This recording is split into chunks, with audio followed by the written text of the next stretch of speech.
Good evening, ladies and gentlemen, and welcome to tonight's lecture. My name's Ned Eakins-Dawkes. I'm a senior lecturer here in the Department of Physics. It's a great pleasure to introduce Jane Burston from the National Physical Laboratory to talk to us tonight. Before we start, I just need to draw your attention to our fire exits. If there is a fire alarm, then we need to evacuate either through this door to my right or at the back. And this lecture will be filmed. So we have a film crew here at the front.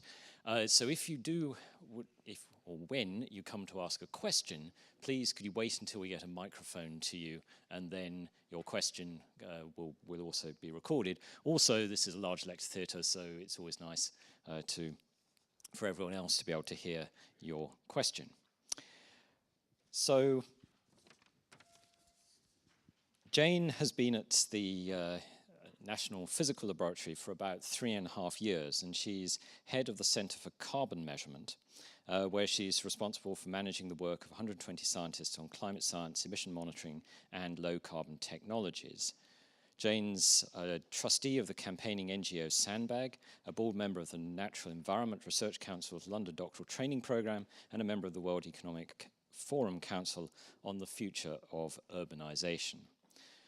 Before Jane joined the National Physical Laboratory, she was the founder and CEO of Carbon Retirement, which is a social enterprise reforming emissions trading and carbon offsetting.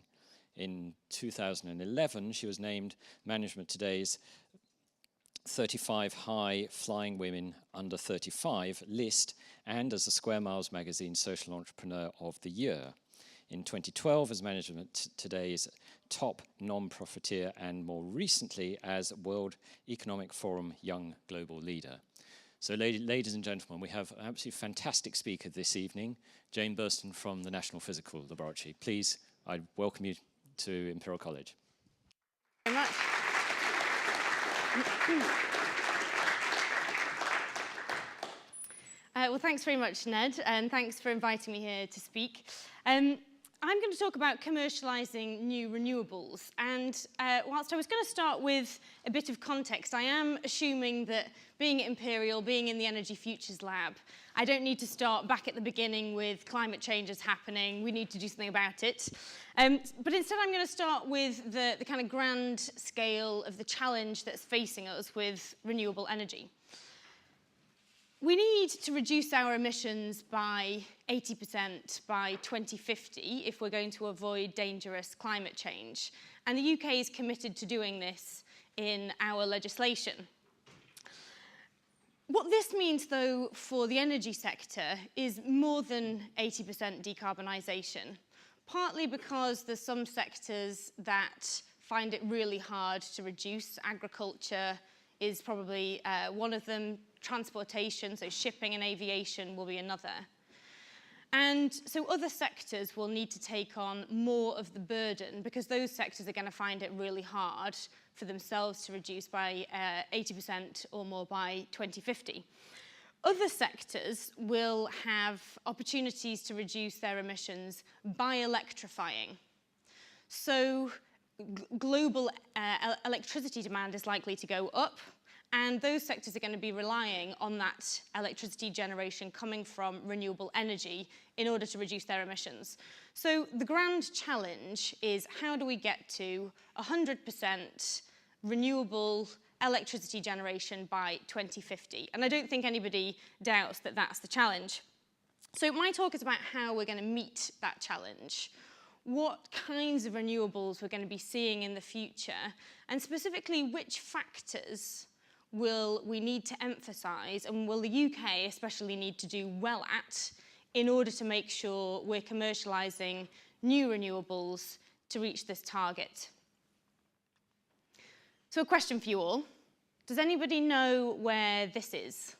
Raise your hand if you recognise it. Oh, I don't think we have. Oh, we've got one hand. Have you been there? You haven't. I'm quite excited. This is Masdar in Abu Dhabi. It's going to be the world's first zero carbon, zero waste city. I'm heading there in October of this year. And I'm excited because this could be what the future of renewables looks like. It's going to be a city for 50,000 people, around about, and they're going to generate electricity from 90,000 solar panels. So as I was thinking about what I would include in this talk, I was kind of thinking, is this what we want? Is this what the future of electricity generation is going to look like? Lots of Mazda cities being built all around the world. So bear those questions in mind as we go through. A bit of background first, though. Where are we so far? Well, this chart shows global renewable electricity production by region, and actually you can ignore the colours, that's the regional bit, which isn't what I wanted to draw your attention to. What I wanted to draw your attention to is this black dotted line running along the top, which is the percentage of electricity generation that comes from renewables. And we start at 2005 and it goes out to 2020. The first thing that I wanted to draw your attention to is we're actually not doing badly.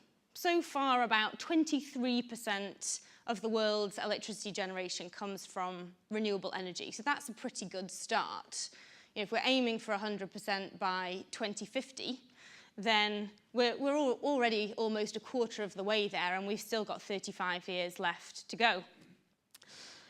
But the second point that I wanted to draw your attention to is how quickly the implementation of renewables is going into the future. We reach around about 25% by 2020, which isn't a very large acceleration. Part of the reason for that is what I said earlier about some additional sectors starting to electrify and actually, obviously, developing countries needing more energy as they progress. So as a consequence, even though we are planning to implement globally much more renewable energy into the future, the percentage of the electricity generation mix that's going to come from renewables isn't forecast to grow by a huge amount. And if we carried on at this rate, we'd only reach about 50% renewable energy by 2050. So it's a challenge. We need to accelerate what we're doing pretty sharply. And will we get there? Well, again, this chart kind of has two stories to it. This is about the amount of global new investment into renewable energy in US dollars. You can see it goes up really sharply, so again, a good news story. There's been huge amounts of money going into the renewable energy sector for the last about 10 years. But it's been dropping off over the last couple of years. And this is where, again, kind of the bad news starts to creep in. I've been looking at different kind of reports trying to explain and analyse the reasons for it. And there seems to be two main reasons that people have for this drop-off. The first is, again, a good news story. It's the reduction in cost of renewable technologies, specifically solar, but some others as well, over the last few years, which actually mean that we can continue to implement large amounts of renewables, and it just costs less. But the other part is a reluctance on behalf of investors in various parts of the world because of the lack of policy certainty and the lack of a global deal on climate change.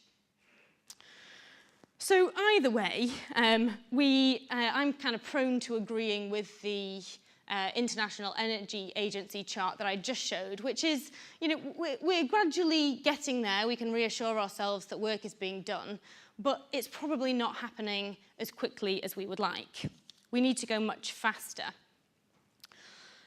So what kinds of renewables are we going to be looking at?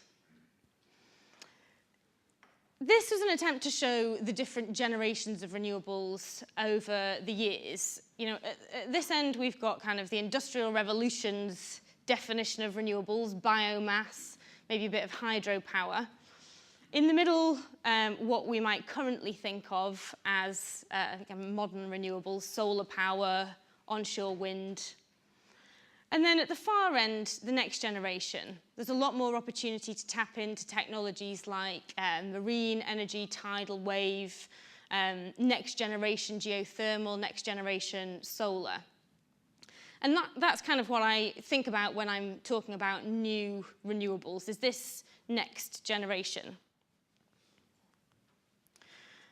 And where will our energy come from then? Which of those 3 generations, or what will the mix be into the future? Now, this chart attempts to answer that question.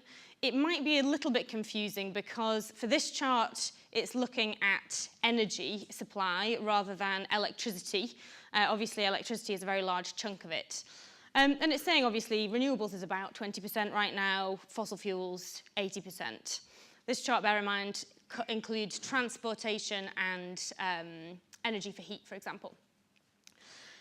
Another question for you, and this is one that I would like all of you to vote on.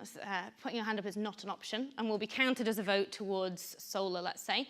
So the question is, where do you think our future renewable energy supply will come from? And I'm going to give you a few options. I'll give you solar, wind, other forms of current generation, or none of the above. And bear in mind, if you don't vote, I'll count your lack of a hand towards solar. So who thinks solar? The majority of our energy supply in the future from solar. Actually a fair number, I guess about 1/3 of the room already. Wind? Maybe 20%. Other forms of current renewable energy. Again, another 20%. Oh, actually, most of you are covered already. And then none of the above. Okay, interesting. This is obviously only one view. It's the view of Ecofis, paid for by WWF. But the thing that struck me about this, and a lot of very similar charts that are produced projecting where we'll get our energy from into the future, is, well, 2 things, actually. One, the huge variety of different types of generation that we're going to be looking at. I mean, I didn't include the key on here because there's so many different things, it would have just been a bit too boggling.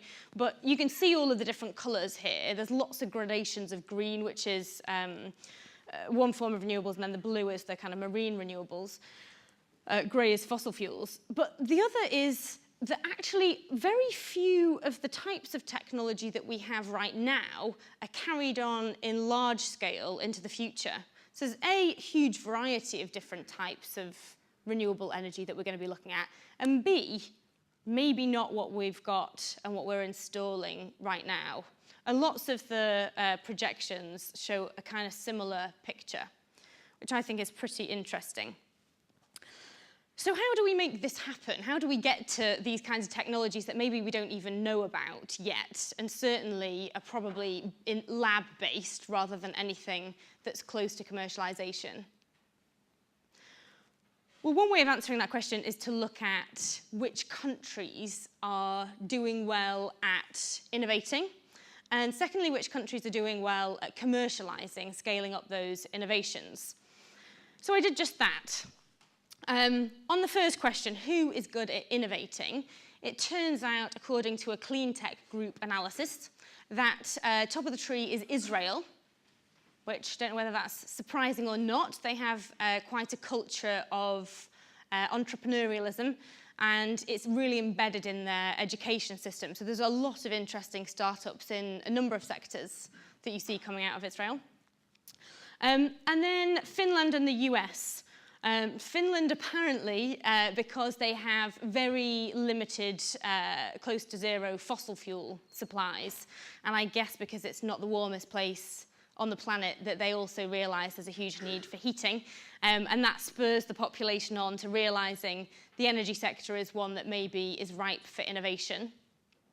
And then the US, mostly because the US is good at innovating at everything, as far as I can gather. They've got really large public spending on R&D, great universities. Again, a kind of culture of entrepreneurialism or willingness to have a go and fail, and of spinning things out of universities. And they've got the kind of investment infrastructure that will invest in reasonably early stage companies and take greater risks. All of the reasons that they're good, like I say, at innovating in other areas too. So this is who is good at doing innovation in the clean tech space. This map is about who is good at commercialising it, who's good at scaling it up. And the darker the blue, the better they are, essentially. The metrics are things like the number of publicly listed companies, the market capitalization of those companies, the amount of transactions that go on in clean tech and renewables out of those countries. And you'll see these kind of dark blue countries, Denmark, Brazil, China, they're top of the tree in commercializing and scaling up renewables. This chart actually brings back really bad memories for me. I had a friend of mine a while ago ask me if I could speak at her conference. She's Danish. And she was organizing a conference called Creating Hunger in Paradise. And the idea of it was get loads of CEOs, Danish CEOs, and government ministers in a room, and they all think that they're good at everything, and get somebody from the education sector, somebody from prison sector, somebody on environment, to tell them what they weren't so good at, to tell them what they might be missing a trick on. So she persuaded me to come and do a bit of a talk on the environment. And at the time, I didn't really know anything about Denmark, apart from, obviously, they've got some pretty good environmental policies. But what I was pretty sure in the back of my mind about was they'd be rubbish at commercializing innovation. So I had the hypothesis, and I was searching for facts to fit it. When I came across this report, which basically said that they're the best country by 1 million miles at commercializing innovation. And so obviously that speech that I made was quite short. But yeah, Denmark are very good at this. So these are the kinds of things that we might want to emulate, but not everybody has got the kinds of resources to spend on public R&D that the US has. Not everybody has the climate and the lack of fossil resources that Finland has, and not everybody has the near perfection of Denmark. So what kinds of things would we suggest to governments looking to be good at innovating and commercializing new renewables if we were going to give them advice? There's probably other things we need to do than emulate these countries. And my theory is it's not about the infrastructure. It's not about kind of getting out what we've got at the moment. It's about making sure that we're good at the kind of intangibles, the infrastructure that you need but you can't identify. You can't kind of cut the ribbon on it. And as I was putting this talk together again, I was, wanted to test this hypothesis to see if this would be another that was completely shot down by the evidence. Unfortunately for me, I came across some of the work of this guy. I don't know if anybody knows who he is. No, me neither until a couple of weeks ago. He's Dr. Benjamin K. Sovacool from the Danish Energy Technology Centre. So another Dane. And he's done quite a lot of research into it. He's asked himself this kind of question. If renewable power systems are so good, why aren't we doing more of it more quickly? Why aren't we accelerating our investment into them and making sure we're on track for our 100% by 2050 target? And he came up, reassuringly, with some of the same ideas as me, but with a huge amount of evidence to back him up. He writes for the IPCC, and he's said this: the impediments to renewable power are socio-technical, political, regulatory, social. They're things that you can't necessarily unwrap. You can't throw a stick at them. And therefore, they're more difficult to address. People aren't looking quite so closely at this kind of thing. What are they? Well, I've got 5. The first is obviously policy innovation. I mean, this isn't a particularly new thing to say. You need to create the right kind of environment for the commercialization of renewables. You need to create the right kind of environment for innovation. This map looks at who's good at that to see if we can correlate who's going to win in the future out of this opportunity presented by a move to renewables. And it looks just at the quantity of policy innovation. So how many policies are there with regards to renewable energy in these countries? the usual suspect, again, dark colour is lots and light colour or grey is 0. And I think unsurprisingly, US is red, China maybe slightly more surprisingly, also dark red, and then Europe like you'd expect. I think it's quite interesting that now actually quite a few developing countries have started to have renewable policies in their policy mix. But obviously it's not just about how many you have. I think actually the quantity of policies is probably quite a good representation of how much the government cares about it, how much focus they're putting on it, and therefore what the environment is like for renewables in those countries. But you need good quality, reasonably thought out policies that actually work to have a big impact. So the second one is obviously policy quality. There's quite a good example of policy that was less well thought out than it might have been in the UK from a few years ago. I don't know whether anyone followed the debate about offshore wind that was kicked off by the Committee on Climate Change, criticising, unusually, the Department for Energy and Climate Change's targets for offshore wind back in 2011. And the reason for this slight storm in a teacup was that we had, at the time, it was about 2011 this was happening, a not insignificant but not large amount of installed offshore wind capacity. And DEC announced that they were going to massively increase that offshore wind was going to be one of the primary ways that we would reach our EU renewable energy target, the 2020 target, of 20% of our energy from renewable sources by 2020. And so they set out a target to achieve 18 gigawatts by 2020.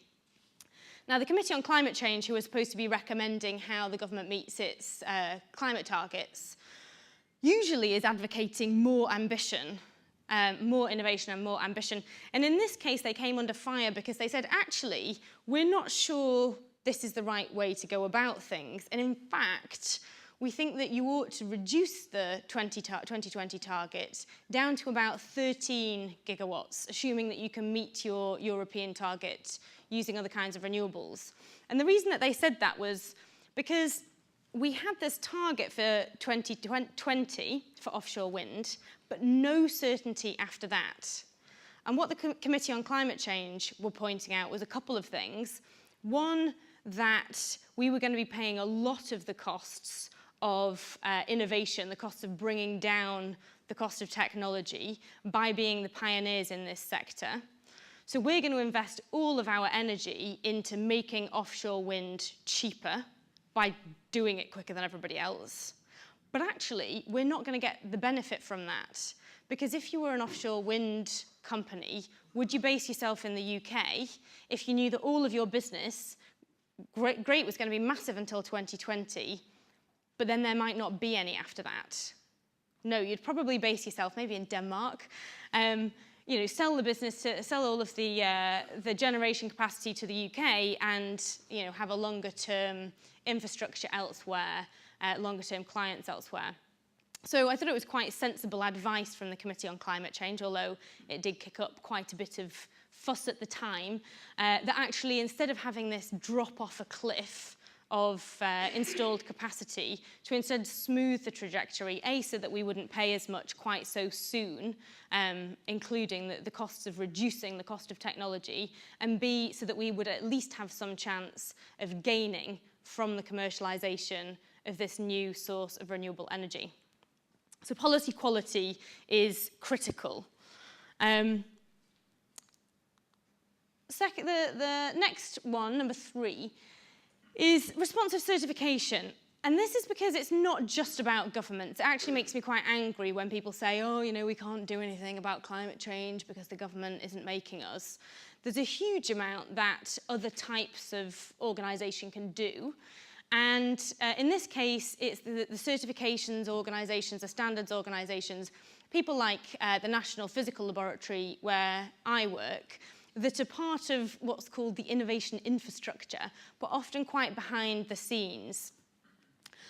And we need certification for a couple of reasons. The first here is obviously a silicon solar panel.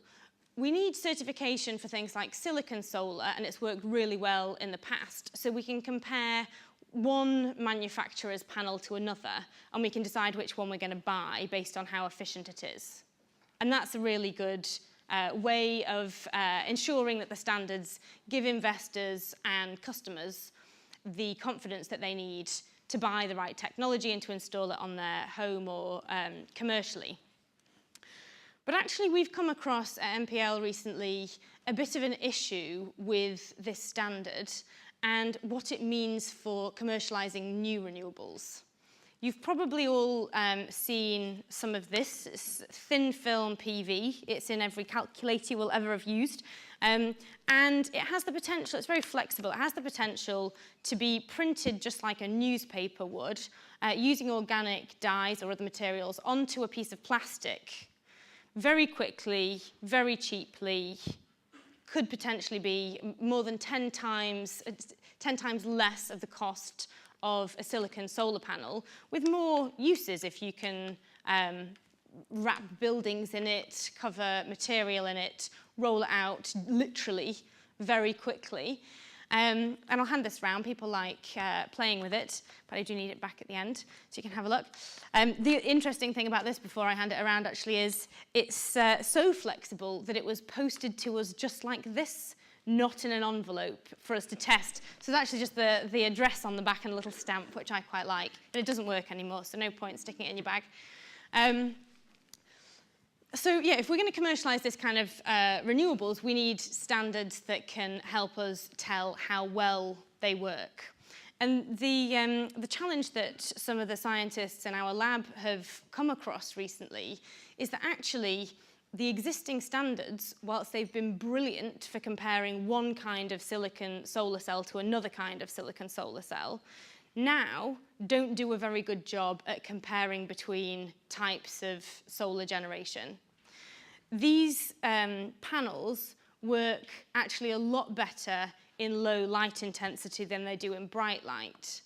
And the current way of testing a silicon solar cell is you get it in a lab and you put it directly under a very bright light in fixed conditions, and you see how much power it generates, and that's the efficiency.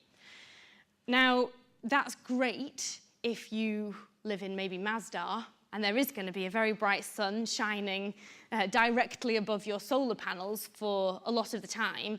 Not so good if you live in Manchester and it's mostly raining and you might get a bit of sun through the cloud every now and again.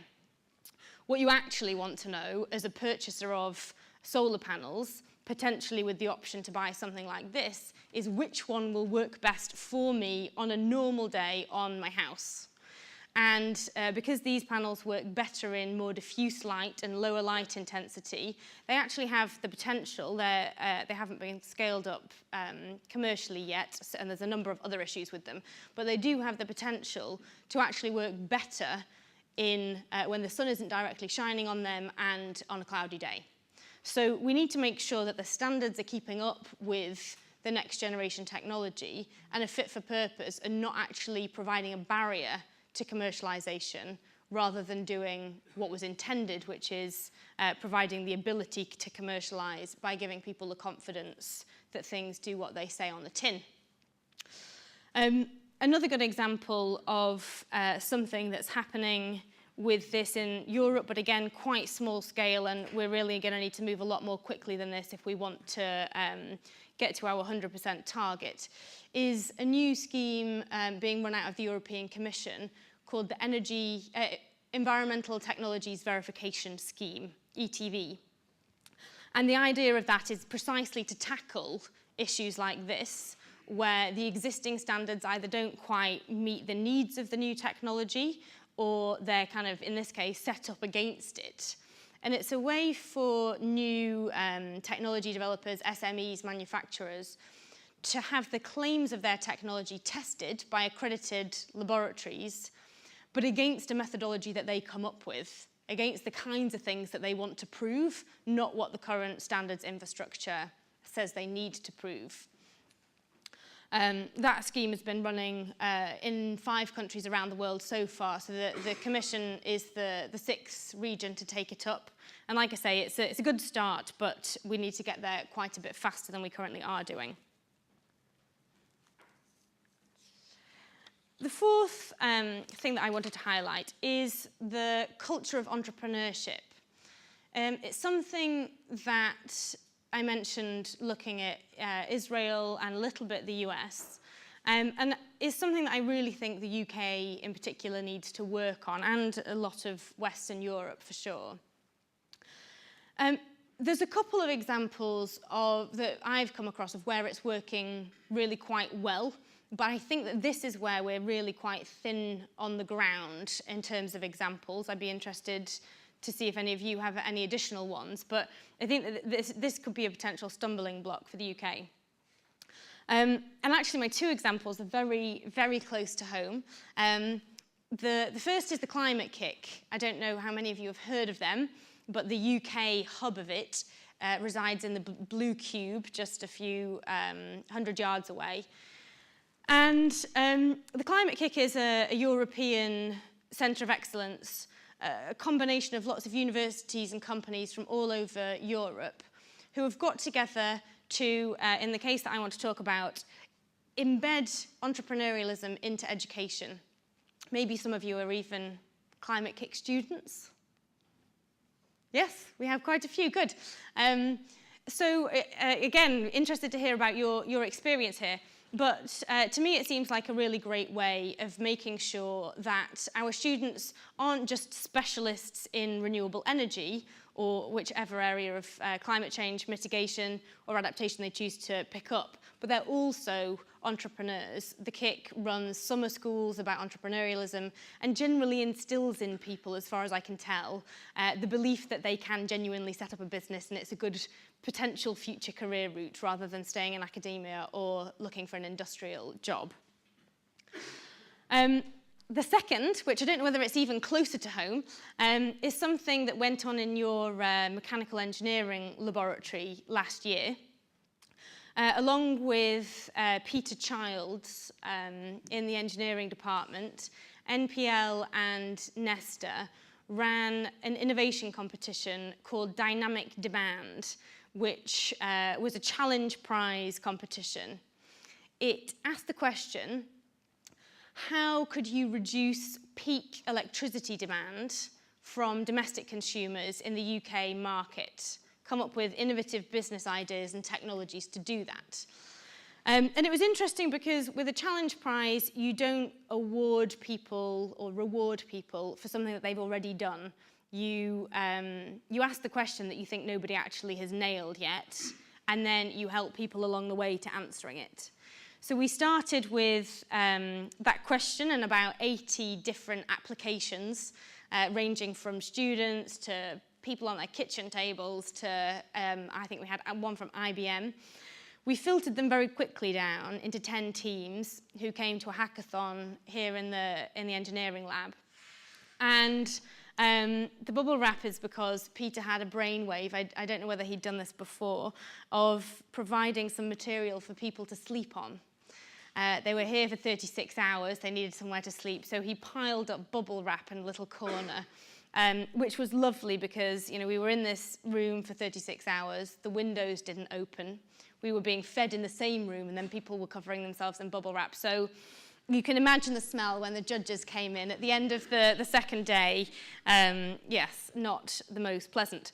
But I think we need more of this kind of demand-led innovation and more support for entrepreneurs. After the hackathon, which really was the start of the challenge, we then took 5 of those sleep-deprived entrepreneurs through 8 months of support, really. Imperial students, marketing students really revolutionised their marketing, gave them names that people could actually understand, and some brilliant logos. Imperial business coaches from the business school helped them put together their business plans. MPL helped them develop their technologies and do a bit of testing and calculate their carbon savings. And at the end of it, out of the 5 businesses that we had in the final, 4 of them, who were brand new startups when they started, had already won money from sources other than the prize, crowdfunding, investment, grants from Innovate UK.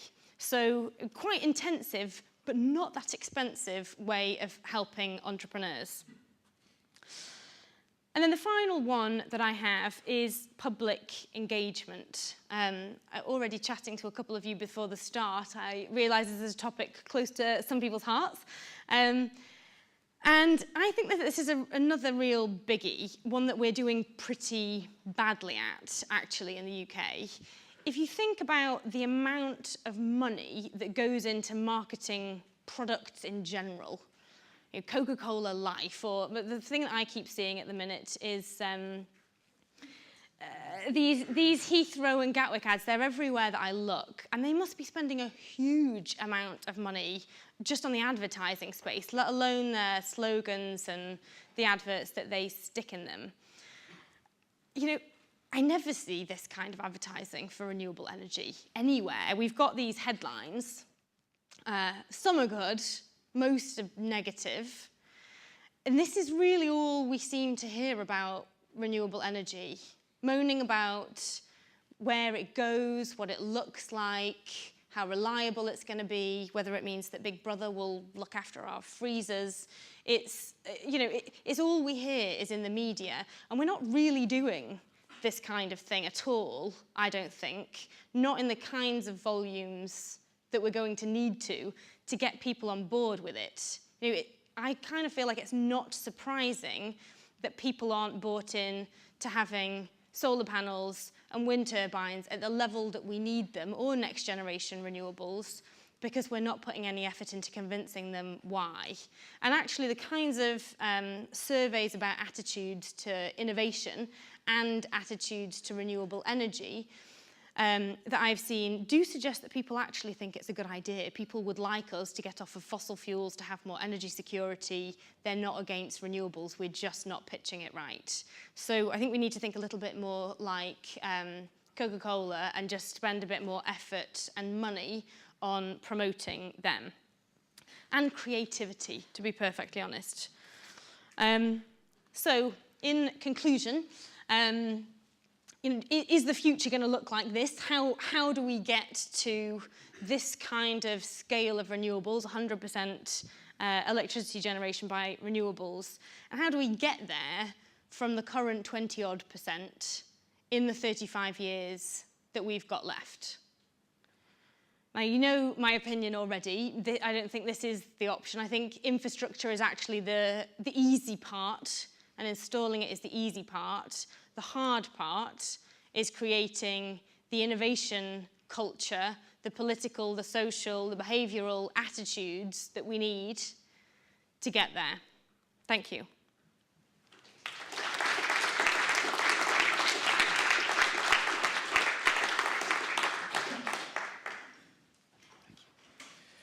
Thank you very much, Jane, for a magnificent talk.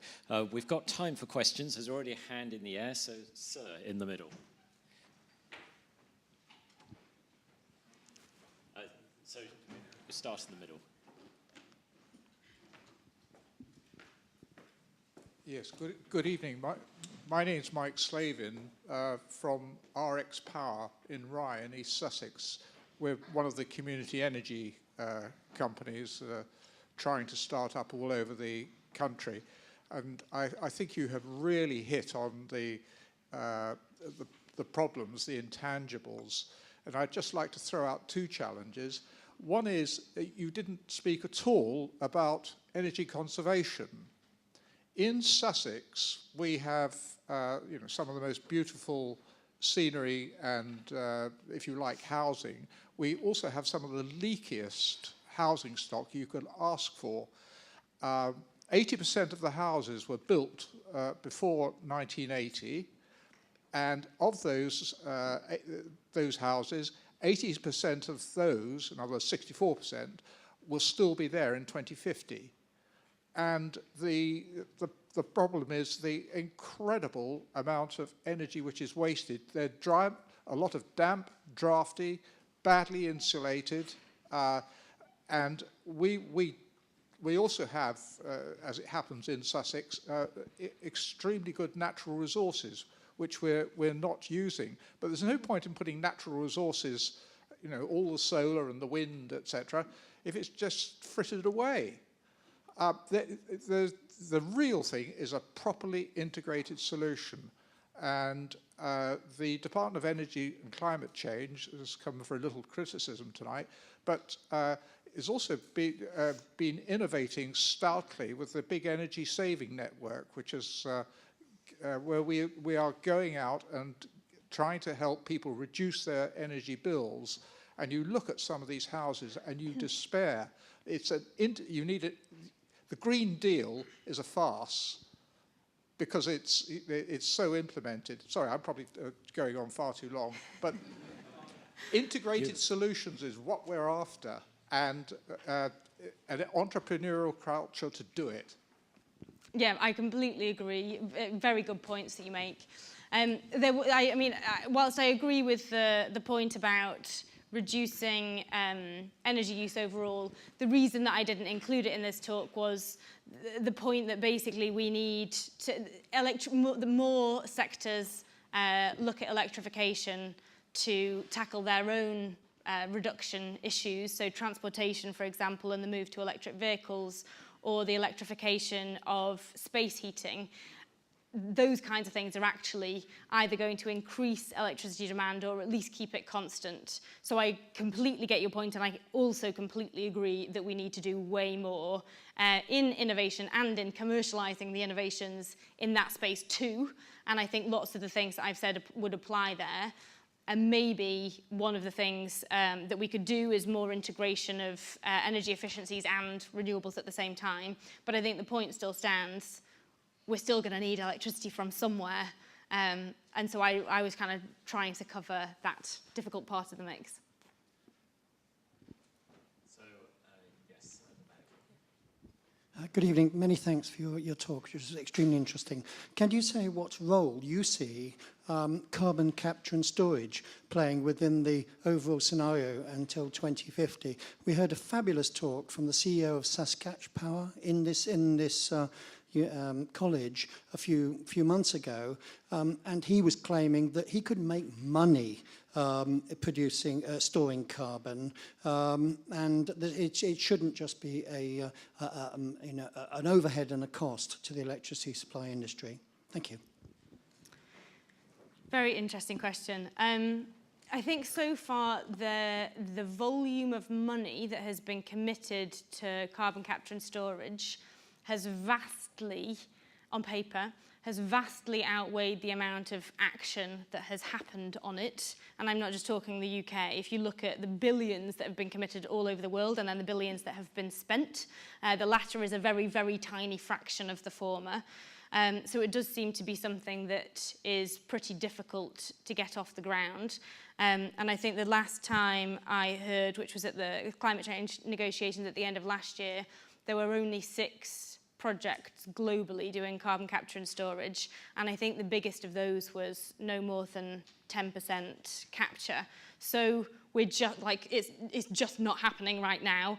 Whether or not it will, I mean, I kind of think it needs to, because even putting the energy sector aside, there's other sectors where that, you know, they produce emissions that are going to be very difficult to avoid. So for those in particular, we're going to need it. But I don't know what your previous lecturer talked about, but it seems to me to be, it's going to be expensive. We're going to need it, but it's going to be quite costly.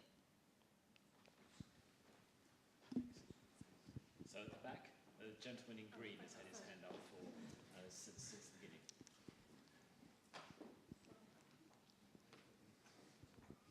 Hi, good evening. Gary Hayes, HTN Capital. Scotland has the ambitions for 100% greening of electricity by 2020. What's your considered opinion?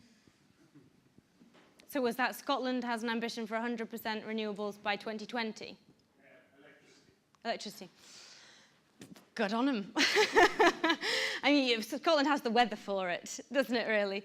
Yeah, I've seen there's some very interesting targets. I think so great, and it sounds Scotland is already well on the way there. I don't actually know what their percentage is. I just know it's probably at least double that of England. 30. Okay, so still quite a way to go by 2020. And I don't know the details of their plans, unfortunately. I interestingly saw as well a list of 100% renewables targets by city and by country, and the obvious ones are in there. Copenhagen by 2050 or something, they're already most of the way there. But Melbourne was one of them as well. And I think, and actually that was a 100% reduction target of all emissions by 2020. So I think there's more ambitious people out there than Scotland, and I'm not sure those guys will necessarily get there. But I wouldn't bet against Scotland achieving it.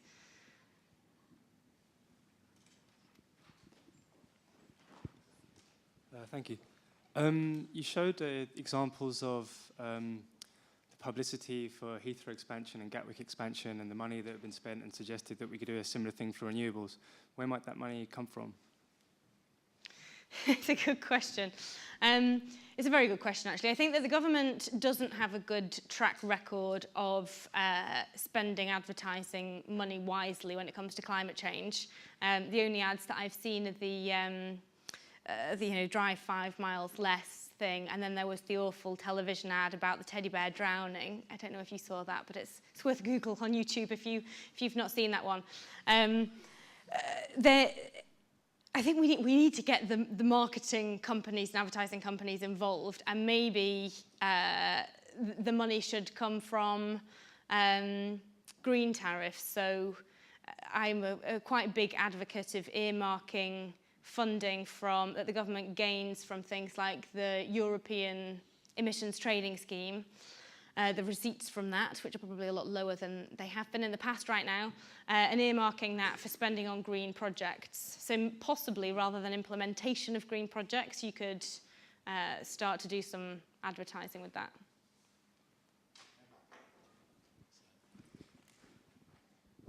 Thank you. Gijs, Center for Environmental Policy. I completely agree with your story about the socio-technical, and that should be there should be a stronger focus there. But here we are at Imperial, which is a predominantly technical university. So don't you think that Imperial should start flirting a bit more with the social sciences to become more of a socio-technical university as well? Yeah, agreed. Flirt away. I think from my experience of your marketing students as well, they are genuinely excellent, even at 3 o'clock in the morning when nobody has had any sleep and people would just like to be in a different place. The amount of work that they did in a very small space of time on some very technical, good technically businesses with scientists leading them was phenomenal. And we went from, I can't even remember the terrible names that they entered the competition with, to things that you could actually envisage people taking up domestically. And then, yeah, the social scientists, I think it's absolutely critical. There's been quite a bit of interchange. I don't know whether it's true of Imperial, but across projects on the smart grid, I think has been the best example, where Ofgem created a £100 million a year fund for smart grid innovation. And you can see there, obviously it's a very technical challenge. How do we integrate more localized renewables into the network? But also it's a behavioural challenge. So how do we get people to use energy at different times, for example? And there's been quite a bit of crossover and joint projects between social scientists and more technical teams, and it's been working pretty well. Because I think that there's an acknowledgement both need to happen for sure.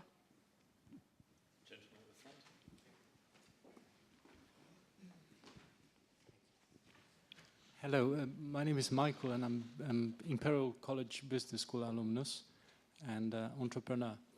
Forgive me for being not well informed in this field of expertise, but the question I've got for you is, considering that we've been using fossil fuels, natural resources available on this planet for the last few centuries, as a source of energy, right? And now recently, let's say over a few decades, we found that this sort of fossil fuels, they harm our planet, right? So now we need to convert to green energy, right? So what we're going to do, we're going to use other natural resources, such as solar, such as energy from, let's say, water and so on. Do we know and can we predict how this will affect our planet in the future? Because we're still using natural resources, right? It's called green. How will that affect us in, let's say, 100 years' time? Because it's an energy, so it's consumed, obviously. So do we know it? Good question. I think we do for most sources of renewables. And I think most of them don't present a problem because the energy isn't a finite resource in the same way that fossil fuels are. So solar, for example, is energy that's constantly falling on the Earth and won't run out for as long as the sun is still with us, which I think is millions, if not billions of years into the future, hopefully. And similarly with the tides, you know, they're not going away anytime soon, and anything that we do to use that energy isn't going to reduce the impact of the gravitational pull of the moon. So, I think for the vast majority of sources of energy, yes, we are fairly sure that they'll still be around into the future. I think for other things like biofuels, the question is a really good one. How do we know, for example, that if we plant certain areas with crops, that that's the best use of the land, that it's not displacing other things? I think there it becomes a much trickier question.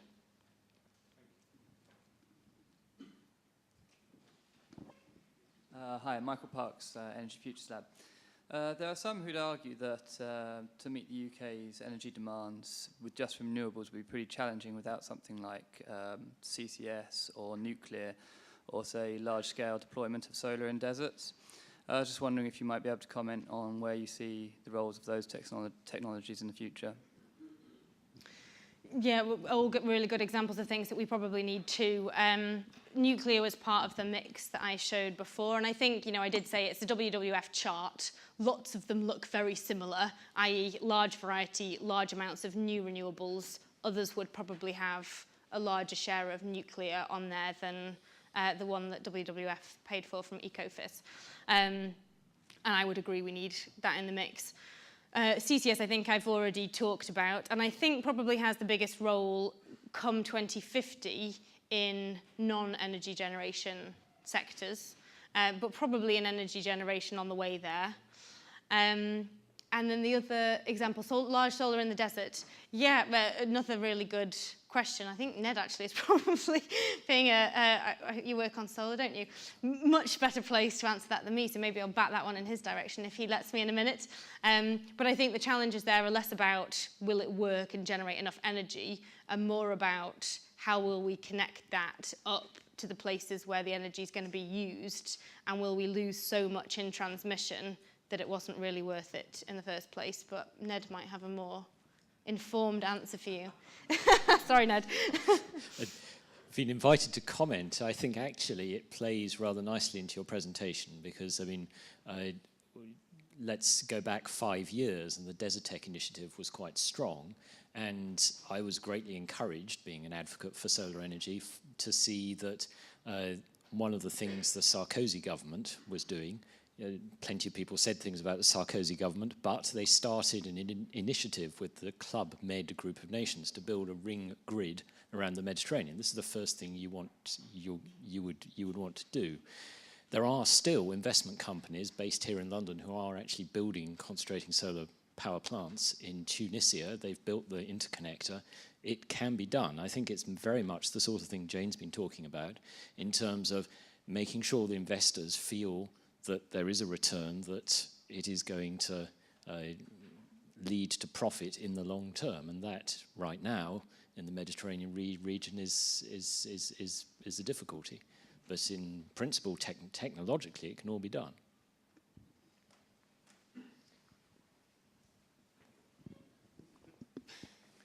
Thank you. My name is Daniel. I'm graduated from King's College London, in policy, so I come at this from a bit of a different angle, and I work as an energy analyst. My question is about the role of natural gas in the energy mix, particularly in the next 20 or 30 years, and particularly perhaps in relation to developing countries, if you have any insight there. Is there a role for it? Liquefied natural gas it's becoming very cheap. It's lower carbon than many of the current fossil fuel forms. What are your thoughts on this? Okay, I don't know whether I can answer the specifically in relation to developing countries part, but I'll attempt it in relation to others. Yeah, I think we're not going to get off of gas, especially in the UK, in the short term for heating. And certainly it's been talked about as a very good bridge fuel. I've been involved quite a bit in the debates about shale gas specifically, and whether or not the UK has a reasonable source of, and ought to be tapping into its sources of shale gas here. And you're completely right. As far as the comparison with fossil fuels goes, I think gas is about 50% cleaner in combustion than oil, than coal, and about 30 or 40% cleaner in combustion than oil. So, and that's where the majority of the carbon footprint comes from. So yes, it is cleaner. The question then, which is really one about forecasting and what you think will happen with the market, is if we go for, in the UK or in Europe, natural gas and put investment and resources and energy into doing that, will that then displace new renewable generation that could have been invested in at the same time? And that's the kind of thing I'm not the best expert to comment on. So, gentleman right at the back.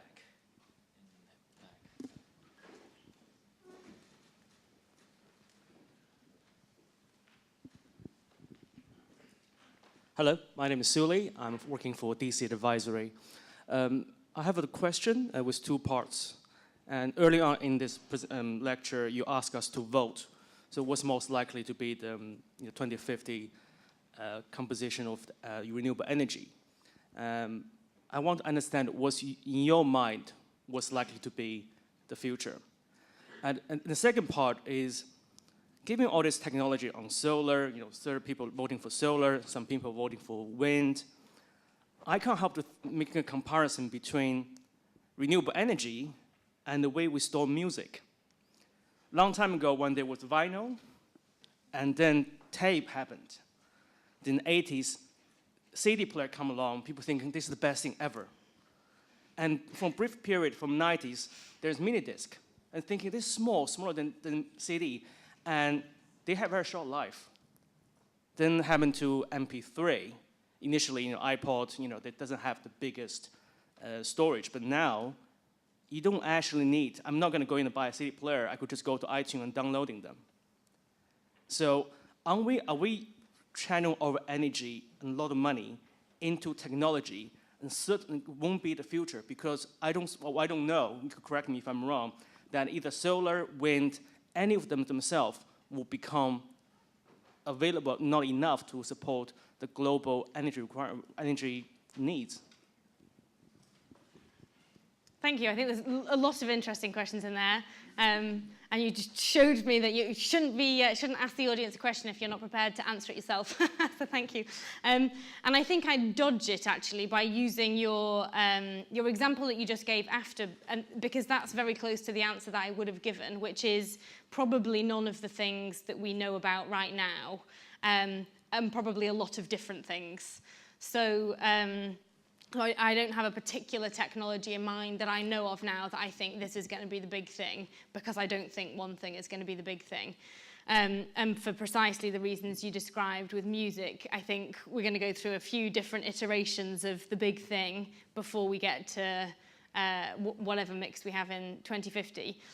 But I don't think that should really be of concern. For a while, people who were producing mini discs clearly had a field day, and for a while, iTunes is having its field day, and I hear is now being replaced by Spotify.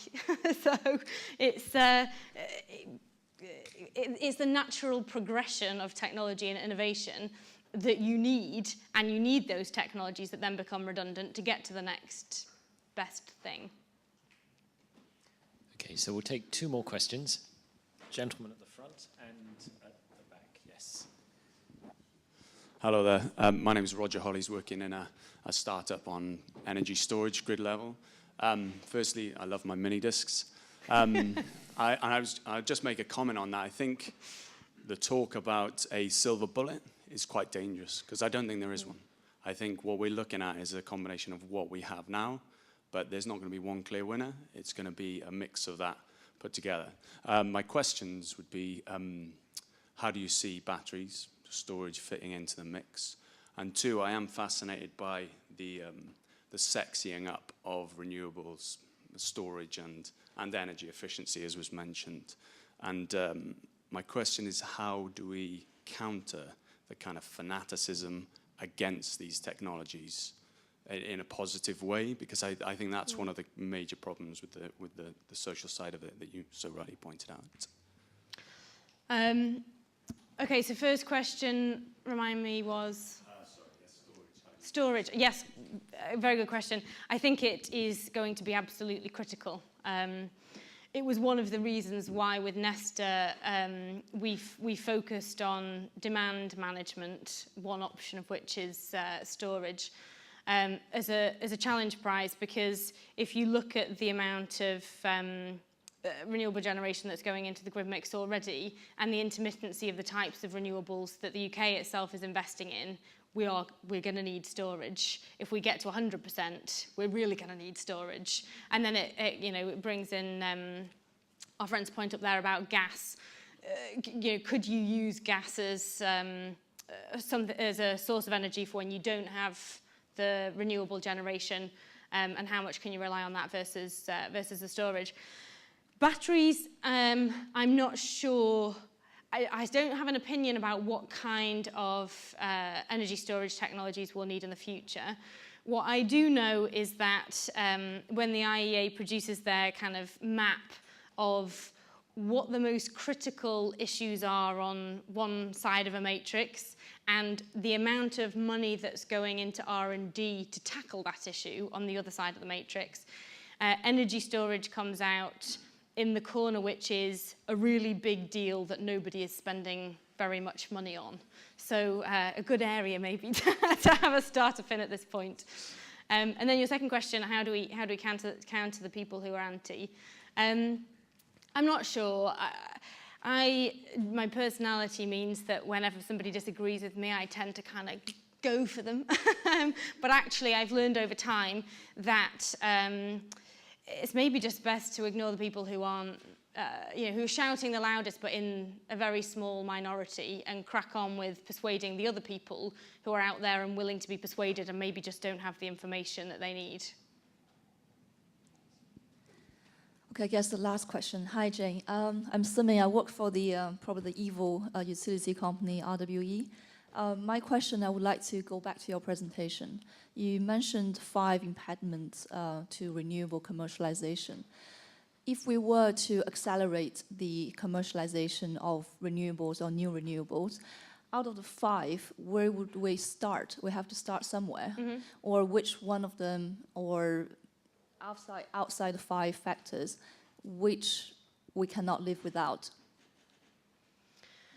2 slightly different questions, I guess. And my answer to the first one, we have to start somewhere, where would we start, is probably, it's different groups where the action lies with some of those. So on the policy ones, I think that's definitely firmly with government or with us for voting for the people who would do that, which we're not going to have the chance to do for another 5 years. For some of the others, standards organisations or the innovation infrastructure. For some of the others, businesses, individuals. So I think we can start doing all of that stuff, universities on the educational point. We can start doing all of it simultaneously. But if your question really is the second one, which one do I think is probably the most critical? I think I would probably go for the UK, for number 5, just because I think that it's the one that least is being done about right now. The others I have at least a marginal amount of confidence with them all that there is progress being made, and in some of them quite significant progress. But I think with that final one, I haven't really seen anything that I could have used as an example of people who are doing this well. either from abroad or from the UK, and I think therefore it's probably the most challenging. Okay, thank you very much. So, Jane, it's absolutely smashing talk. Thank you. You really highlighted this sort of human element, I think, of the challenge here, together with the technological element. As scientists and engineers, I think we have a tendency to gravitate towards the sort of challenges that nature puts in front of us, but you've really sort of outlined, I think, where we need to start thinking about addressing the sort of human element, the intangible infrastructure you can't shake a stick at. So please, everyone, join me in thanking Jane Burston one more time for a terrific talk. Thank you.